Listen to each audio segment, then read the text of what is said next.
nessa aula nós vamos falar sobre um tema importantíssimo quando se fala em priorizar, em aprender a estabelecer essas prioridades, que é o princípio ou também conhecido como a lei de Pareto.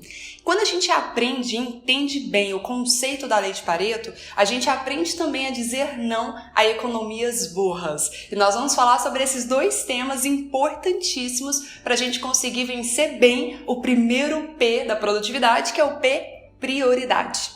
E só lembrando, tem também a apostila. A sua apostila vai reforçar tudo que nós falamos aqui e mais ainda, ali vai ter ilustrações, vai ter infográfico, alguns checklists, então é muito importante você recorrer em alguns momentos também à parte impressa, as apostilas, os arquivos e e-books, que vai ser o material complementar dessa aula aqui.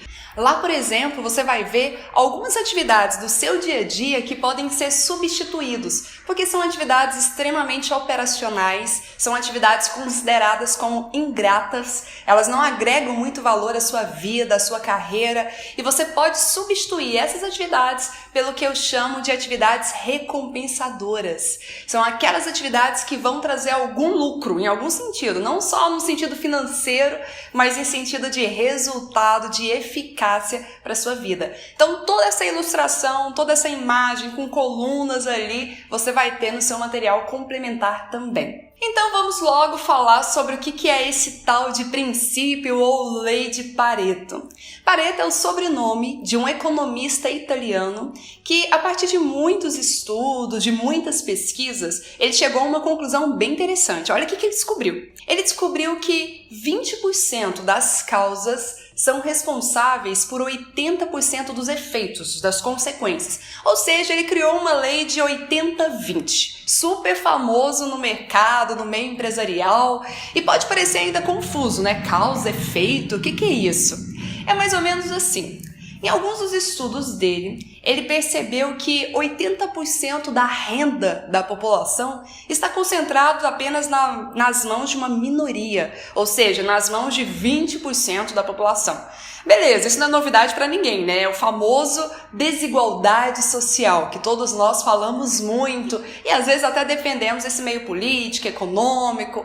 Mas vamos lá, olha a matemática que ele descobriu. Se a gente pegasse todas as riquezas, todos os bens e patrimônios deste mundo e dividíssemos de forma igualmente justa para toda a população, ia passar um tempo, um período, e novamente 80% das riquezas e patrimônios estariam concentrados apenas na mão de 20% da população.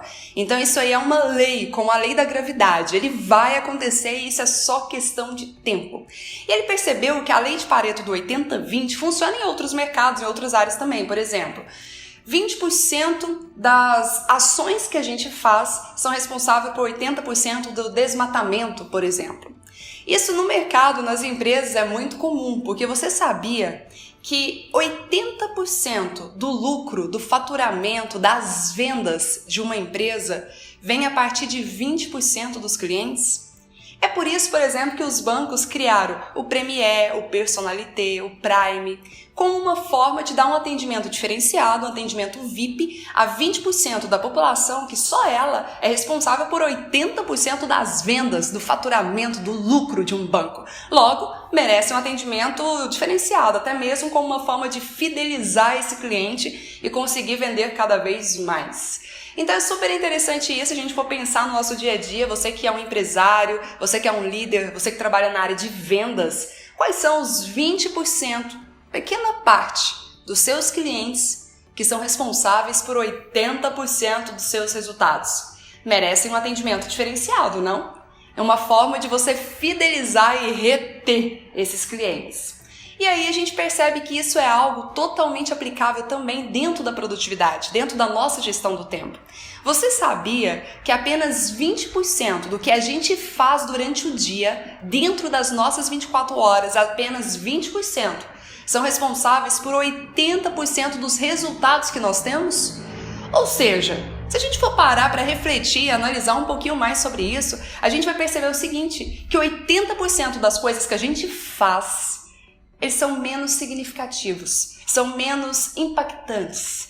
Em alguns casos, eu ainda me arrisco a dizer que talvez eles sejam desnecessários. São tarefas, são atitudes, ações que a gente faz e que provavelmente a gente nem deveria fazer. Mas gastamos tempo, gastamos energia fazendo. Então cabe a nós agora um exercício aqui, vamos para a ação em termos de produtividade. Comece a mapear o seu dia. Lembra que o mapeamento ele é super importante? A gente precisa fazer um diagnóstico. Assim, quando a gente vai no médico, ele faz todo um diagnóstico, entende os sintomas para poder receitar o melhor remédio. A gente, para qualquer plano de ação que a gente for traçar a partir de agora, a gente precisa ter clareza de aonde está o nosso problema, aonde estão os desperdícios, quais são os ladrões do tempo. A gente tem que ter clareza aonde que eu estou errando, Tati, para eu mudar isso de uma vez por todas. Então, nada melhor do que fazer um diagnóstico, que é o mapeamento do seu dia. O que é o mapeamento do seu dia? É você pegar uma espécie de diário e começar a relatar o que foi bom no dia, o que pode ser melhorado, o que eu fiz. E aí, nos ladrões do tempo, a gente vai aprofundar um pouco nisso também, porque é a hora que a gente vai ver quantas vezes eu sou interrompido por dia, quantas vezes eu pego no celular e não deveria. Eu entrei no Facebook, será que eu estou ficando só 5 minutos nele mesmo? Ou será que eu estou ficando 2 horas no Facebook? Enfim, tudo isso vai ser uma descoberta. Existem também alguns aplicativos de computador, só que são aplicativos que se você não alimentar não adianta. É a mesma coisa de um papel, você tem que ir alimentando. Agora eu comecei essa atividade, agora eu terminei essa atividade. Nossa, olha, eu gastei 30 minutos para escrever um artigo. Então, ou eu gastei 2 horas para escrever o mesmo artigo. Então a gente precisa saber quanto tempo dura cada atividade, quanto tempo que eu estou desperdiçando, o que mais está me atrapalhando no dia a dia. E só vai exigir pelo menos uma semaninha de dedicação, fazendo meio que um diário mesmo. Lembra da época de adolescência? Para você mapear o seu dia e ter mais clareza da onde estão os gargalos. A partir deste momento, você vai ter clareza também do que você pode focar mais, do que vai priorizar, porque, nossa, essa atividade aqui tem gerado 80% dos meus resultados. Essa atividade é importante, eu vou começar por ela, vai ser a primeira ação logo no início do dia. Por quê? Porque ela dá mais resultados no final das contas. Então fica muito mais fácil, depois que você começa a mapear o seu dia, é mais tranquilo de você escolher o que você vai focar e o que você vai deixar de fazer, o que você vai abrir mão. Então, lei de Pareto, lembra sempre do 80-20. Tudo que você estiver fazendo, você vai pensar o seguinte: essa tarefa que eu estou fazendo agora, ela faz parte dos 80% de desperdícios ou dos 20% da atividade nobre, daquilo que vai gerar 80% dos meus resultados? Se faça essa pergunta e é aí que você vai começar a identificar quais são as economias burras que você faz. Tati, o que tem a ver lei de Pareto, economias burras? Calma lá que eu vou te explicar. A gente tem a tendência de querer colocar tudo na ponta do lápis, né? Eu deveria ter essa tendência também. Então a gente fica tentando economizar aqui, economizar ali, ver o financeiro, mas esquece que tempo também é dinheiro. Na verdade, tempo é mais que dinheiro, tempo é vida. Cada vez que a gente perde tempo, a gente está perdendo momentos preciosos da nossa vida. Nós já falamos sobre isso. E o dinheiro, claro, você trabalha, você consegue recuperar um dinheiro perdido. Agora, o tempo que foi perdido, não dá para recuperar, passou. A questão é continuar daqui para frente. Mas um ponto-chave é, muitas vezes a gente fica querendo economizar dinheiro e esquece de avaliar qual é o valor da nossa hora de trabalho. Então, meu convite a você aqui é, pense agora qual é o valor da sua hora de trabalho, porque você vai perceber que isso vai fazer completa diferença no seu dia a dia. A gente já viu aquela pesquisa da Exame em que mostra que um americano produz o mesmo que 5 brasileiros. É de deixar qualquer pessoa arrasada com uma pesquisa como essa, né? Isso nos leva a ficar em 81 no ranking da produtividade. E claro, existem vários elementos, vários fatores que fazem os brasileiros ficar um pouco atrás. Algumas coisas tecnologia, infraestrutura, questão de transporte, trânsito, tudo isso. Mas isso são coisas que não dependem de nós. Então vamos focar apenas naquilo que depende realmente de nós. Focando nisso, uma das coisas que me chama a atenção e que faz com que, na minha opinião, o americano produza mais que o brasileiro é que o americano ele tem completa noção do valor da hora de trabalho dele. Sabe por quê? Porque lá ele ganha por hora. Aqui a gente ganha por mês. Então eu trabalhando, desperdiçando 15 minutos, 20 minutos, eu não tenho a noção do que eu estou perdendo. Lá ele tem plena noção. O fato da gente ter essa divisão do tempo muito maior, dividir mês 30 dias ou 31 dias em algum caso, o fato de a gente dividir assim nos faz negligenciar pequenas fatias do tempo, nos faz negligenciar cada segundo, cada minuto do nosso tempo. Então agora que você já sabe que, antes de mais nada, você precisa ter uma noção de qual é o valor da sua hora por trabalho, faça o cálculo é muito simples. É só você pegar quanto você ganha por mês, dividir por quantas horas você trabalha no total, e aí você vai ter uma noção do valor da sua hora de trabalho. A partir disso, a gente vai pensar se você tem feito economias burras ou não. Vou citar alguns exemplos reais aqui que vai facilitar melhor a sua análise. E o meu convite a você é: vai pensando junto comigo quais são as economias burras que você tem feito sem perceber no seu dia a dia. Certa vez, um representante comercial chegou até mim super feliz e falou: Tati, acabei de ganhar R$200. Eu falei: é mesmo? Que coisa boa, me conta, como você fez isso? E aí ele falou assim, muito simples. O dono da empresa ia me mandar até uma outra cidade para visitar um cliente, ele ia me mandar de avião. Eu falei para ele, me dê o dinheiro do avião e eu dou um jeito de comprar e de ir do meu jeito. Perfeito, deu o dinheiro e ele falou, bom, vou de carro. Por quê? Porque de carro eu vou conseguir ter economia de R$200. Na hora que ele me contou essa história, eu perguntei pra ele. Falei assim, o voo que você iria era voo direto ou tinha conexão? Ele falou, voo direto. Eu falei, legal. E qual que é a distância da cidade? Quanto tempo você vai gastar? Ele falou, 7 horas pra ir, 7 horas pra voltar. Ou seja, 14 horas na estrada. E aí eu perguntei pra ele, mas espera aí. Você fez o cálculo exato de qual que é o valor da sua hora de trabalho para ver se está compensando você ficar 14 horas na estrada? Eu nem vou entrar aqui no quesito do seu cansaço, do desgaste, da manutenção do carro, do risco que você corre na estrada. Eu não vou entrar nessas questões não, vamos entrar só em valor do dinheiro que você está ganhando e o valor da sua hora de trabalho e vamos analisar até que ponto que isso foi uma economia ou que isso foi um prejuízo, uma economia burra. E aí, na hora que ele foi calcular, adivinha? Ele estava tendo prejuízo, estava pagando caro de ir de carro. Não compensava. E olha, isso não acontece só com ele não, viu? Quantas pessoas que às vezes andam quilômetros de distância e ficam enfrentando filas horrorosas de 1 a 2 horas para abastecer o carro? Será que compensa? Claro que vai ter alguma economia, sim. Aquele posto tá 5 centavos mais barato. Alguma economia vai ter no montante. Mas você calculou também a sua hora na fila, a sua hora no trânsito, o combustível que você gastou para chegar até o posto de gasolina. Tudo isso foi calculado ou você só calculou o valor final? Teve uma outra situação bem engraçada de um amigo meu que falou assim, Tati, eu faço orçamento em 3 supermercados antes de fazer a compra do mês. E aí eu pensei, você vai pessoalmente? Ele falou, claro, coloco tudo no papelzinho, vou anotando. Eu falei, quanto tempo que você gasta para isso? Fora combustível e outras coisas, mas vamos falar só de tempo aqui. Será que esses centavos que ele economiza no final do mês, no final das compras, está realmente compensando? Ou no final isso está saindo mais caro? Então, às vezes, a gente fica querendo economizar, mas é uma economia burra que a gente faz. E entra também em questão de tarefas operacionais. Quantas tarefas operacionais, tarefas ingratas, desgastantes você tem feito no seu dia a dia e que, ao invés de gerar uma economia, tem gerado um prejuízo para você?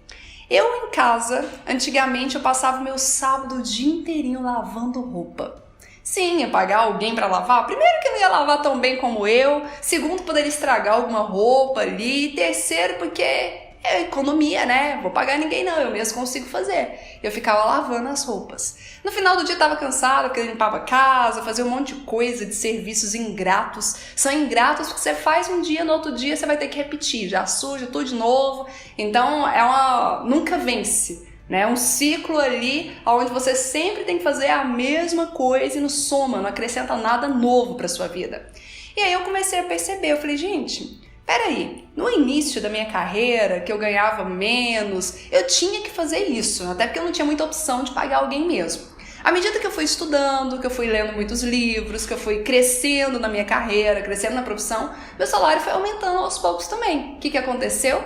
Chegou um ponto que eu não precisava mais fazer. Eu poderia pagar alguém para fazer. E seria mais barato para mim eu pagar alguém do que eu mesma fazer, porque o valor da minha hora já estava caro para fazer um trabalho tão operacional como esse, concorda? Então, quando você trabalhar o 4P da produtividade, que é o último módulo desse curso aqui, que é onde fala de performance, quando você aprender a elevar a sua performance, a elevar o seu desempenho, para você se tornar um verdadeiro fenômeno naquilo que você faz. E aí, como fenômeno, vamos pegar aqui o esporte, vamos pegar o futebol. Neymar, Ronaldinho, como fenômenos, passaram a ganhar um pouco mais do que os outros jogadores.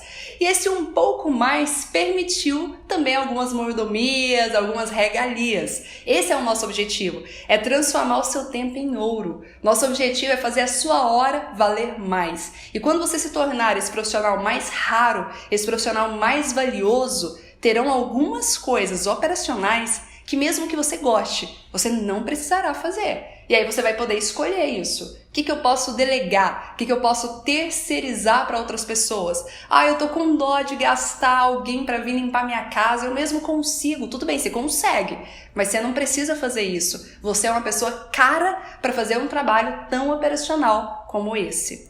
Então aqui tem a apostila para vocês e na apostila eu coloquei uma imagem, uma tabela que eu fiz com 2 colunas. Uma coluna são algumas atividades ingratas que a gente deve substituir na nossa vida. E aí tem sugestões do que você pode substituir, que são as atividades que eu chamo de recompensadoras. São as atividades inteligentes, que a gente deve fazer muito mais dentro das 24 horas que todos nós temos. Essa planilha que eu preparei com muito carinho e que disponibilizei para você, ele é só um exemplo, é só uma referência. Você vai construir a sua coluna. Você vai pensar que atividades que eu faço hoje, que são atividades ingratas, que eu não estou disposto a fazer mais. Não estou disposto a fazer hoje ou não estou disposto a fazer daqui a um tempo. É minha meta, é meu foco daqui a um tempo poder delegar ou terceirizar isso para alguém. E pelo que eu vou substituir? Porque aí vai sobrar horas livres. Então eu vou poder substituir por uma outra atividade chamada como atividade recompensadora. E aí você vai ver o detalhe seguinte.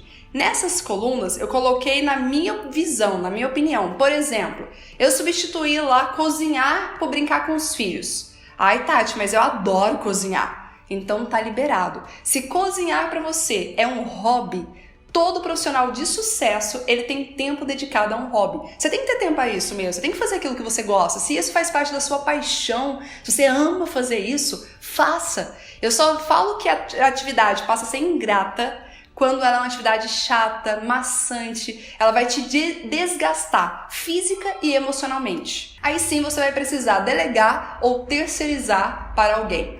Em outro caso, não, você pode fazer. Então, Tati, eu coloquei lá na planilha, por exemplo, para os homens, lavar carro.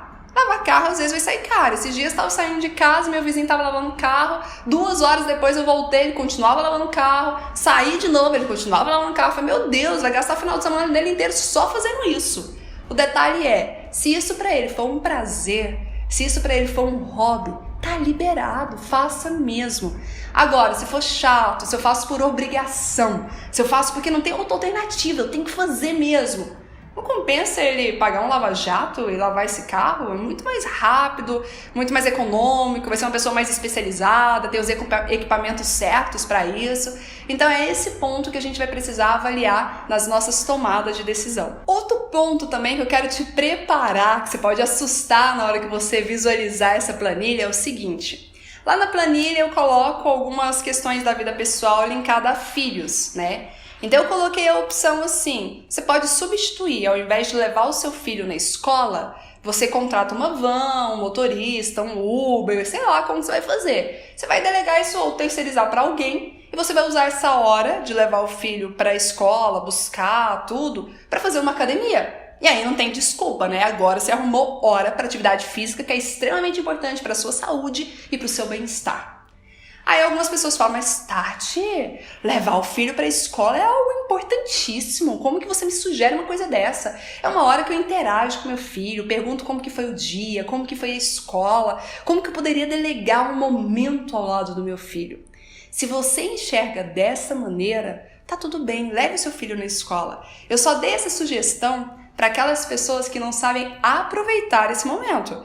Porque o tempo que eu passo com o filho não é um tempo de quantidade, mas é um tempo de qualidade. Às vezes tem pais que passam menos tempo com o filho, mas com mais qualidade, com amor, com carinho, do que outras pessoas que passam o dia inteiro só reclamando, brigando com o menino toda hora, não dá atenção, não conversa, não olha nos olhos. Então a gente tem que avaliar esse ponto.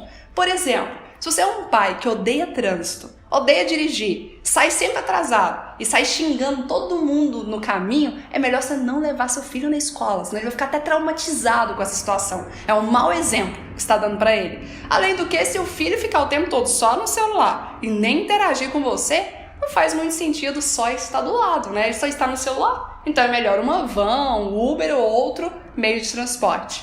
Entende a diferença? Agora, se for para ter um diálogo amistoso, aí sim, leve e busque o seu filho todos os dias na escola. Além dos aspectos da vida pessoal, tem uma outra tabela, uma outra planilha que eu disponibilizei aqui, referente a algumas atividades do trabalho, da vida profissional. E lá eu conto algumas coisas que eu fiz e faço hoje no dia a dia. O que eu posso delegar no meu trabalho? Quando eu fui promovida a gerente comercial naquela faculdade, que vocês já sabem um pouquinho aí da história, né? Eu entrei como vendedora, fui promovida a gerente, depois diretora, saí do salário de R$500 para o salário de R$50 mil, aquela história toda. Quando eu fui promovida, o que aconteceu? Eu fiz uns cálculos e eu percebi que eu fazia muito trabalho operacional. O que eram os trabalhos operacionais? Responder e-mail, montar propostas, montar relatórios para apresentar na diretoria, né? Então tinha muita coisa operacional. E eu percebi que ao invés de eu fazer essas atividades, eu poderia fazer uma outra atividade que seria acompanhar os meus vendedores nas visitas, treiná-los, melhorar o script de vendas, os roteiros, enfim, focar naquilo que geraria resultado, lei de Pareto. Focar nos 20% das minhas atividades que gerariam 80% dos meus resultados. Quando eu percebi isso, eu montei todo o esqueminha, cheguei no dono da empresa e fiz uma proposta imbatível para ele. A proposta foi, olha, eu estava fazendo uma análise e cheguei à conclusão que se eu não fizer isso, isso e isso, eu vou conseguir aumentar o faturamento e principalmente aumentar o lucro da empresa. Sabendo disso, eu tenho uma sugestão para você, já que eu não posso deixar de fazer o relatório, já que eu não posso deixar de responder o e-mail, a minha sugestão para você é, eu preciso de uma secretária. E a secretária vai fazer todo esse trabalho operacional que qualquer estagiário, qualquer pessoa sabe fazer, e eu vou focar naquilo que realmente importa. Sabe o que ele me respondeu? Tati, você viajou, né? Pelo amor de Deus. Menina, acaba de ser promovida, gerente, eu nem tenho minha secretária direito, uma secretária só pra mim, eu não tenho. E você já quer uma secretária, conta outra, né? E aí eu já estava com a carta na manga, plano B preparado. E o meu objetivo era ter secretária. Então eu virei pra ele e falei o seguinte, se eu contratar do meu bolso, eu vou pagar, eu vou assinar carteira, tudo por minha conta. Tudo que eu preciso é que você libere a mesa, libere um espaço aqui na empresa para a pessoa ficar aqui comigo. Você me permite contratar uma pessoa para trabalhar comigo? Naquele momento, eu acredito que ele não esperava. Ele ficou meio sem resposta, gaguejou um pouquinho e falou, tá, vamos testar, né? Vamos ver se esse negócio vai funcionar e tal. E liberou. Resultado foi que, em 3 meses, eu consegui ter ROI positivo. O que é o ROI positivo? Retorno sobre o investimento. Esse salário que eu paguei durante os 3 meses não foi um custo, não foi uma despesa para mim, foi um investimento. Eu consegui com o meu trabalho recuperar esse valor. Olha que bacana. E depois, claro, consegui muito mais, foi crescendo, à medida que a pessoa também foi mais treinada, foi aprendendo. E a partir desse dia, até hoje, eu parei de abrir e-mails. Muitas pessoas sofrem, né? Nossa, eu recebo 100 e-mails por dia, eu não consigo zerar a minha caixa de e-mails. E as pessoas ficam sofrendo com essa situação toda. Eu não sofro com isso, porque eu nem abro meu e-mail. né? A minha equipe sabe responder. Então tem muita coisa que é repetida, eles já sabem dar resposta. Tem muita coisa que é spam, que é propaganda, eles já tiram do meu campo de visão. E aquilo que realmente é importante, que eles não sabem responder, eles vão me perguntam, me mostram. Então eu consigo ter um filtro muito poderoso. E eu vejo no máximo uns 10 e-mails por dia, que é só o que importa. Não perco tempo com coisas que não importam. Relatórios, eu tinha os relatórios mais lindos da empresa, que chamavam a atenção de toda a diretoria. Feitos por mim? Não, feitos pela pessoa. E aí, a partir disso, tudo que é operacional tem na planilha e para você uma referência. Eu comecei a sair das tarefas operacionais ingratas para as tarefas recompensadoras. Enfim, já dei vários exemplos aqui de economias burras que a gente faz de maneira até inconsciente. E a minha pergunta para você é: você conseguiu identificar quais são as suas economias burras? Eu aposto que tem várias aí obscuras, hein? É só uma questão de fazer um mapeamento, fazer uma análise e você saber o que você pode e deve delegar ou terceirizar para alguém. Não precisa necessariamente contratar, pagar alguém. Pode ser alguém da família. Eu posso delegar isso aqui para o meu filho, eu posso delegar isso para o meu esposo, para minha mulher, eu posso terceirizar isso para o meu irmão, eu posso, enfim. Envolva as pessoas, divida as atividades, faça negociações. Inclusive, só um parêntese nesse aspecto, tem pessoas que fazem isso com as vizinhas. Como? Os dois estudam na mesma escola. Vamos fazer um revezamento? Uma semana eu levo meu filho e o seu, já tem que levar mesmo? Eu levo meu filho e o seu para a escola, na outra semana ou no outro mês, você é responsável por levar e buscar os dois na escola. Faça essa atividade, né? O vizinho solidário. E aí você vai poder fazer alguns trabalhos em conjunto, tudo é questão de negociação. Negocia e você vai poder reduzir o seu trabalho, reduzir os seus custos financeiros e conseguir ter muito mais tempo. Tempo para lazer, tempo para hobby, tempo para família e tempo para fazer aquilo que você ama. Enfim, ter mais qualidade de vida, que é o nosso objetivo. Compartilha quais são as economias burras que você tem feito lá na nossa comunidade do Face. Vai ser muito importante porque vai inspirar outras pessoas, vamos trocar ideias e pode ser que ele tenha a mesma economia burra que você. Ou que você tenha a mesma economia burra que ele também. E lembra de anotar quais são as suas dúvidas a esse respeito para o nosso Tira Dúvidas. Desejo muito sucesso em sua jornada e nos vemos no próximo vídeo.